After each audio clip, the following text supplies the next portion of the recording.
এখানে আমি কাতলা মাছগুলো ভালো করে ধুয়ে নিয়েছি।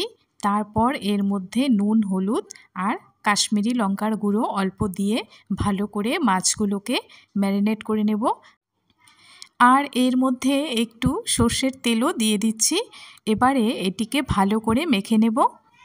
বাই দ্য ওয়ে, আমি পূরবী, আপনারা দেখছেন কাতলা মাছের পেঁয়াজ চচ্চড়ি। তো এখানে আমি কড়াই বসিয়ে দিয়েছি।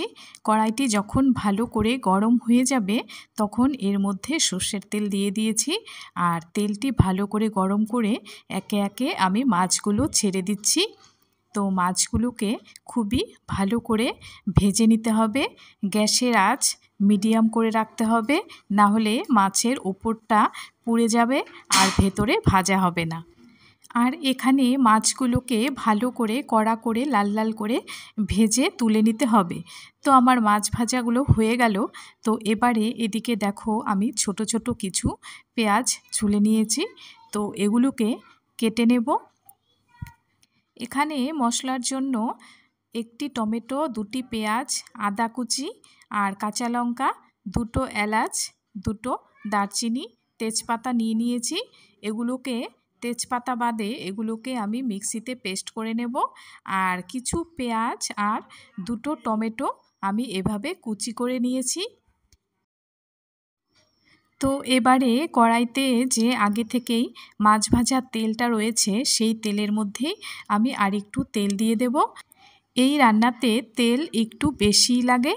তো এবারে তেল গরম হয়ে গেলে আমি এখানে পেঁয়াজ আর টমেটো কুচি দিয়ে দিচ্ছি আর দুটো তেজপাতাও দিয়ে দিচ্ছি।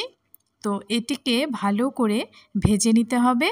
তো এর মধ্যে যেহেতু টমেটো আমি একসাথে দিয়ে দিয়েছি, তাই এখানে 1 চামচ নুন দিয়ে দেব। তাহলে টমেটোটা ভালো করে ভাজা হয়ে গলে যাবে। এটা ভাজার সময় অবশ্যই গ্যাসের আঁচ মিডিয়াম করে রাখতে হবে, না হলে এগুলো ভালো করে ভাজা হবে না, পুড়ে যাবে। তো এভাবে আমি আস্তে আস্তে ভালো করে ভেজে নিচ্ছি। বন্ধুরা, যে কোনো রান্না যদি একটু সময় নিয়ে ধৈর্য ধরে একটু ভালোবেসে করা যায়, তাহলে আমার মনে হয় রান্নার স্বাদটাও কিন্তু অনেকটাই বেড়ে যায়। তো এখানে যে মশলাটা দেখতে পাচ্ছ এর মধ্যে রয়েছে একটি টমেটো, দুটো পেঁয়াজ, আদা কুচি, কাঁচা লঙ্কা, জিরে, দুটো দারচিনি, দুটো এলাচ আর অল্প জিরে আর হলুদ।